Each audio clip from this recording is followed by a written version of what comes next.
Bonjour, nous allons nous attaquer à la deuxième partie de cette première séance intitulée Introduction aux modulations d'amplitude. À l'issue de cette séance, l'élève ingénieur sera capable d'appréhender les systèmes à base de modulation et il sera capable de les modéliser sous la forme de scripts Octave. Il sera capable aussi de comparer sa méthode au regard d'une méthode de référence et de mettre en place des indicateurs pour juger de la pertinence de ses solutions. Les modulations ont été introduites en vue de transmettre à longue distance, via un canal hertzien, un signal sonore, dans une bande comprise entre 20 Hz et 20 kHz. La dimension de l'antenne étant proportionnelle à la longueur d'onde divisée par 2, avec une fréquence de 20 kHz au pire et une célérité des ondes à la vitesse de la lumière, la longueur de l'antenne atteint plus de 7 km. Ceci est évidemment impossible. Il a fallu donc recourir à d'autres solutions. La solution qui a été proposée a été de translater le contenu informatif en plus haute fréquence, c'est ce qu'on appelle le signal modulant, en vue de réduire la dimension de l'antenne. On réalise donc une modulation. Il existe deux types de modulation. Les modulations dites linéaires, qui ne vont modifier que l'amplitude du signal transportant l'information qu'on appelle une porteuse, la fréquence de la porteuse étant fp. Les modulations non linéaires feront l'objet du cours suivant. Il existe plusieurs paramètres permettant de caractériser et de choisir une modulation, entre autres la valeur de la largeur de bande occupée, le rapport signal à bruit, la complexité du circuit, etc., etc. Nous verrons quatre types de modulation d'amplitude. La modulation double bande sans porteuse, utilisée en multiplex stéréophonique. La modulation double bande avec porteuse pour la radiodiffusion, à bande latérale unique. Et la modulation à bande latérale résiduelle. Commençons donc par les modulations d'amplitude double bande avec porteuse. L'objectif est donc de moduler un signal message à travers l'utilisation d'un signal porteur. Le signal message étant le signal modulant M de T.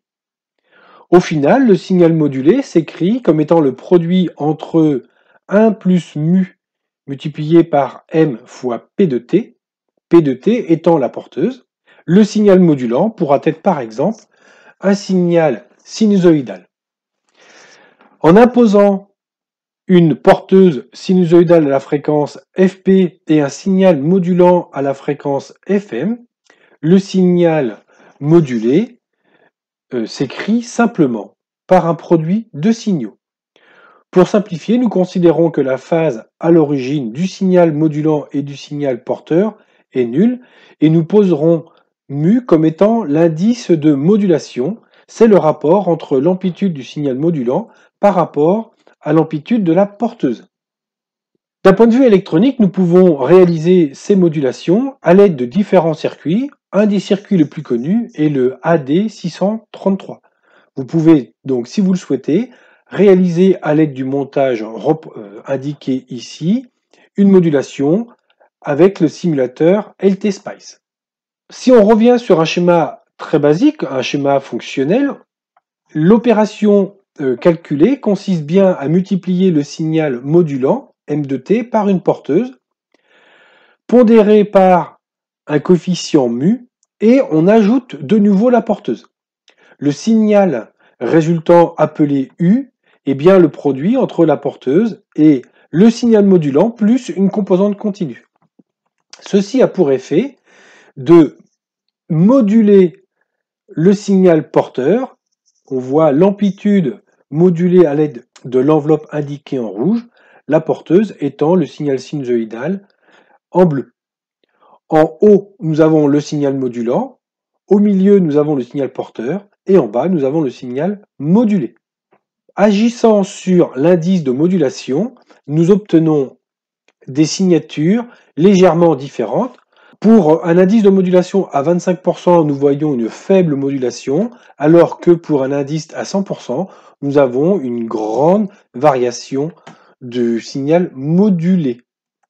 En lien avec ce que nous avons présenté lors de la première séance, je rappelle que des sons purs, comme par exemple le son généré par le diapason à la fréquence de 440 Hz, pourra être représenté dans une représentation spectrale à l'aide d'un pic dont la position 440 Hz indique la fréquence de la lettre A, de la note A, et l'amplitude de la flèche exprimera la force avec laquelle le son est joué.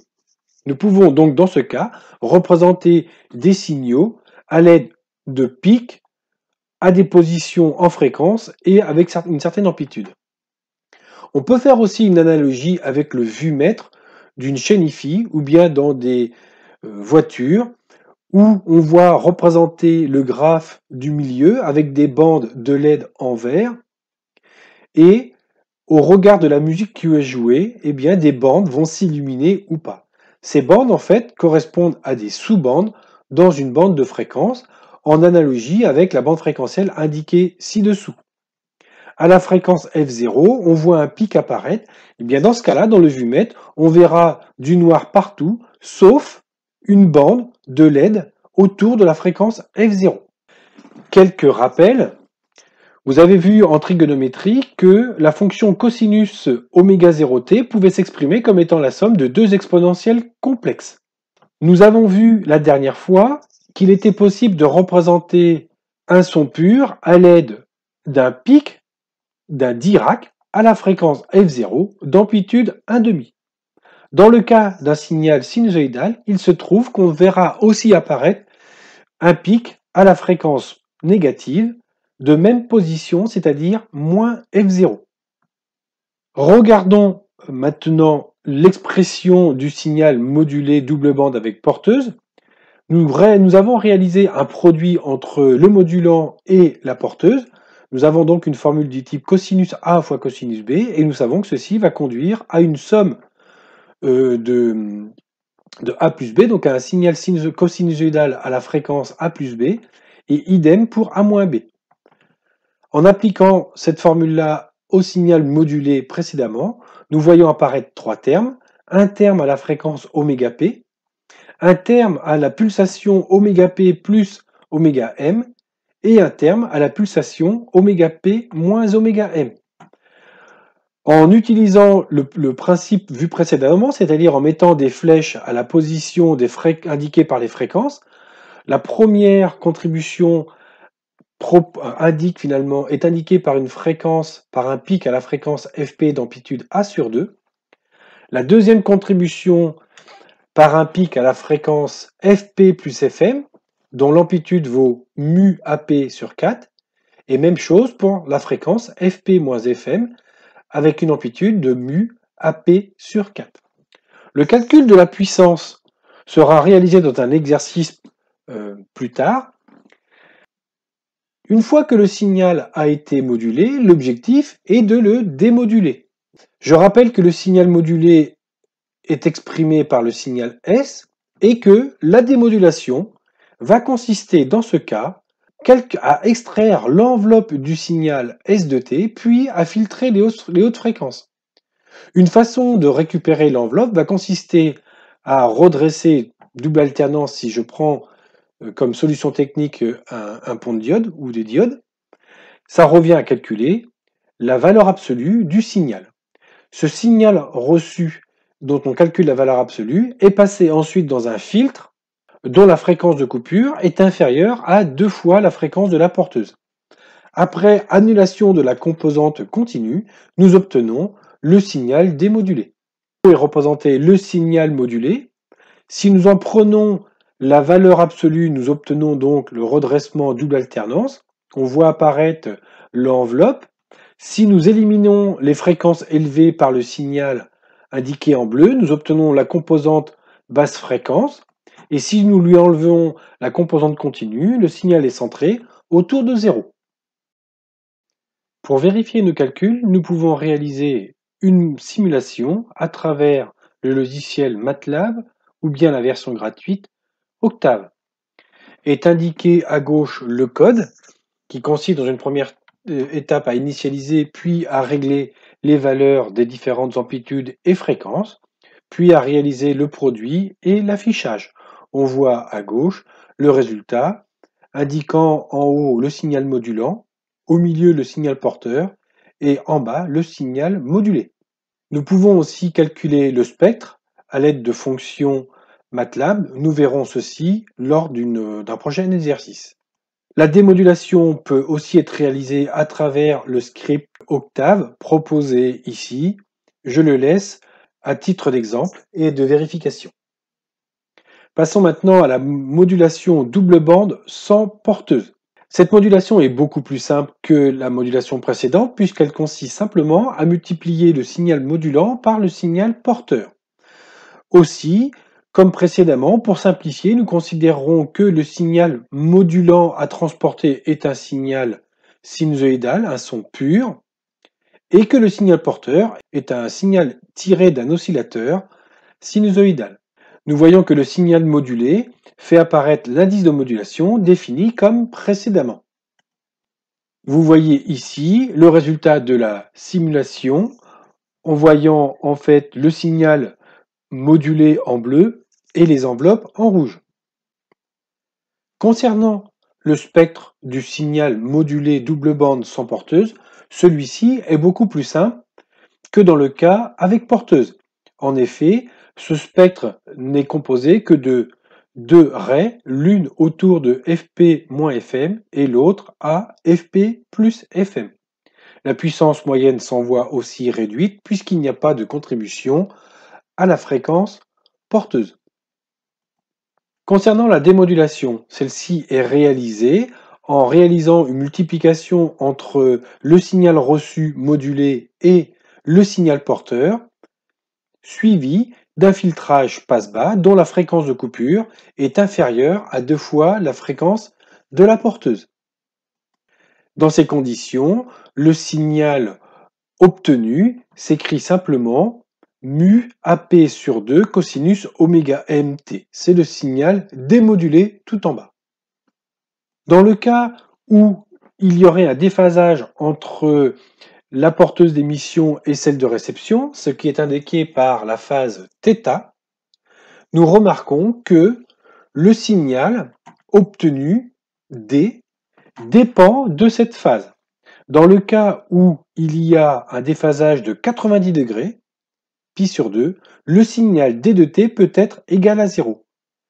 Il est donc très important de vérifier que cette phase n'est pas égale à 90 degrés. Pour ce faire, il existe des circuits qui permettent de synchroniser l'émission et la réception. Il s'agit d'utiliser une boucle à verrouillage de phase nommée PLL. Pour la démodulation, vous pouvez aussi retrouver les simulations Octave. À droite, vous avez le code et à gauche, le résultat. On voit en haut le signal modulé, au milieu le signal multiplié par la porteuse. On a donc doublé la fréquence de la porteuse et on voit apparaître l'enveloppe en rouge. Après filtrage passe-bas, on récupère bien l'enveloppe du signal. Afin d'évaluer les performances de notre système de modulation, nous introduisons un bruit dans le signal. Ensuite, nous allons calculer le spectre du signal avec bruit, le spectre du signal sans bruit et calculer une erreur quadratique moyenne. Le code utilisé est indiqué en bas à droite et le résultat est indiqué en bas à gauche. Passons maintenant à la bande latérale unique. Il s'agit maintenant de n'utiliser qu'une seule bande à la fréquence, par exemple, Fp plus Fm. En regardant le spectre, nous constatons qu'il s'agit en fait de réaliser, à partir de la connaissance d'un signal modulant cosinus oméga mt et d'un signal porteur cosinus oméga pt, un signal composé de la somme des deux pulsations oméga p plus oméga m. Toutefois, comment est-il possible de fabriquer un signal cosinus à la fréquence oméga p plus oméga m connaissant le signal modulant et le signal porteur? La méthode consiste à multiplier le signal porteur par le signal modulant, moins la transformée de Hilbert, du signal modulant multiplié par le signal porteur. La transformée de Hilbert agissant ici dans le cas de signaux à bande étroite comme un déphasage de 90 degrés. Pour avoir la bande latérale unique inférieure, il suffit d'ajouter un plus au niveau de la transformée de Hilbert. En profitant donc de l'identité trigonométrique cosinus A fois cosinus B plus ou moins sinus A sinus B égale à cosinus de A plus B, il est possible de réaliser notre modulation bande latérale unique supérieure. Nous voyons donc que dans le cas où le signal modulant est un cosinus oméga mt et que le signal porteur est un cosinus oméga pt, le signal BLU s'obtient en multipliant des cosinus moins des sinus. Ce type de modulation a été beaucoup utilisé dans la téléphonie mobile, Radiocom mobile. Nous voyons ici en haut le signal modulant, au milieu le signal porteur et en bas le signal BLU+ et BLU-. Concernant le spectre, c'est le spectre qui est le plus simple puisqu'il n'est composé que d'une seule raie à la fréquence FP plus FM pour le signal modulé BLU+, et FP moins FM pour le signal modulé BLU-. Notez aussi qu'en termes de rendement énergétique, c'est la méthode qui va consommer le moins d'énergie puisqu'on ne transporte plus la porteuse ni la bande inférieure. Passons maintenant à la bande latérale résiduelle. C'est un mélange entre la bande latérale unique et la modulation avec porteuse. En effet, nous nous retrouvons donc à multiplier la porteuse par un terme 1 plus mu, le signal modulant, plus ou moins l'indice de modulation fois un signal déphasé de 90 degrés. Le signal BLR est donc un signal avec une porteuse seule, plus un terme modulé à la fréquence ωp plus ωm. Ce type de modulation a été beaucoup utilisé en télévision. Le circuit de démodulation dans ce cas est très simple, comme en modulation d'amplitude avec porteuse. Voici finalement les représentations du signal modulant en haut, du signal porteur au milieu et du signal BLR moins et BLR plus. On voit bien les amplitudes modulées. Le spectre, cette fois-ci, affiche de l'énergie autour de la porteuse. On voit que la puissance, elle aussi, fait apparaître un terme autour de la porteuse. En conclusion, nous pouvons dire que les modulations d'amplitude linéaire sont les plus simples et elles ont été beaucoup utilisées en télécommunication. Elles permettent des transmissions à longue distance. Toutefois, lorsque les ondes se réfléchissent contre la troposphère, il apparaît un phénomène de fading, donc d'atténuation, qui vient moduler le signal et on vient donc distordre le signal à la démodulation. Pour pouvoir contrecarrer cet effet, on introduit les modulations de fréquence qui ne sont pas perturbées par les amplitudes. Pour vous entraîner, je vous propose plusieurs exercices et simulations. Concernant les modulations d'amplitude, je vous demande de réaliser un programme ou un script Octave permettant de simuler les 4 types de modulation que nous avons réalisés, et puis de remplacer le signal modulant qui était jusqu'ici un signal sinusoïdal par un signal carré. Je vous demande aussi de réaliser les 2 grands types de démodulation qu'on appelle non cohérente, c'est-à-dire qui ne consiste pas à remultiplier par la porteuse, et la modulation cohérente ou synchrone, qui consiste à multiplier par la porteuse. Je vous demande aussi d'ajouter du bruit avant démodulation et d'évaluer l'impact qu'a le bruit sur la qualité des signaux démodulés. Je vous demande de réaliser aussi le calcul analytique lorsque le signal modulant est un signal carré. Je vous donne pour cela la décomposition en série de Fourier comme indiqué ci-après. Enfin, deux derniers calculs, l'un qui concerne le calcul de la valeur efficace.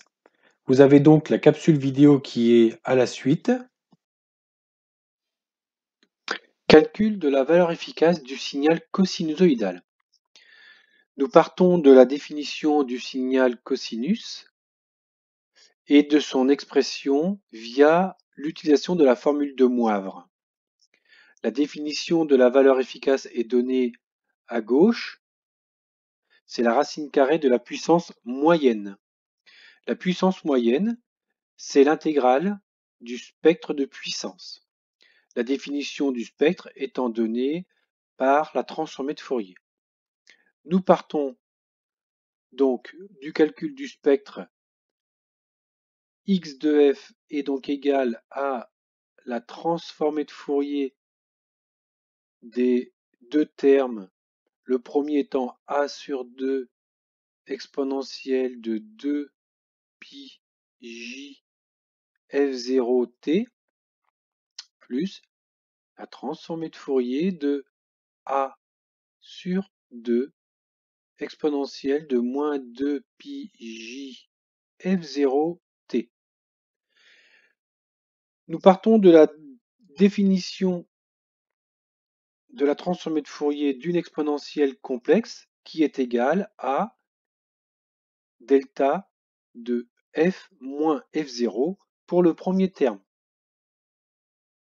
Il suffit ensuite de remplacer, de mettre un signe moins ici et donc un signe plus là pour obtenir la définition de la deuxième transformée de Fourier.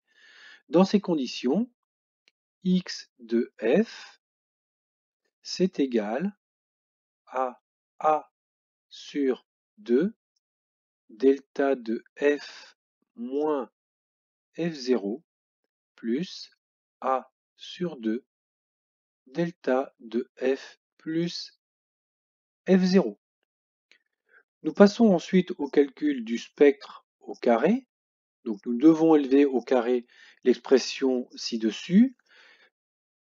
On a donc a au carré sur 4 delta carré f moins f0 plus a carré sur 4 delta au carré de f plus f0 plus le double produit a carré sur 4 delta de f moins f0 multiplié par delta de f plus f0.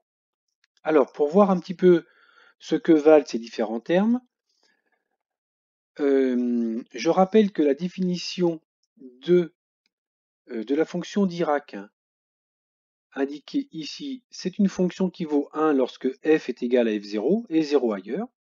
Cette fonction valant 1, si on l'élève au carré, elle vaut aussi 1, et 0 élevé au carré, ça fait encore 0. Donc en fait, delta de f au carré est égal à delta de f. Si maintenant on décide de décaler la fonction Dirac d'une position f0, en faisant un changement de variable f' égale f moins f0, la fonction vaut 0 en f' lorsque f' égale à 0, c'est-à-dire lorsque f est égal à f0. Que vaut le produit de la fonction, que vaut le produit de delta de f moins f0 fois delta de f plus f0? Eh bien, la fonction étant nulle quasiment partout sauf en f0, et même chose en moins f0 pour l'autre fonction, le produit est égal à 0. Ce qui veut dire que ce terme ici est égal à 0 et que les fonctions Dirac élevées au carré deviennent de simples fonctions Dirac. Donc je l'écris ici, plus a carré sur 4 delta de f plus f0. Ensuite, on calcule l'intégrale de ce spectre au carré. L'intégrale, comment l'obtient-on? Eh bien, je l'ai représenté, j'ai effectué le calcul ici dans le cas de la fonction Dirac.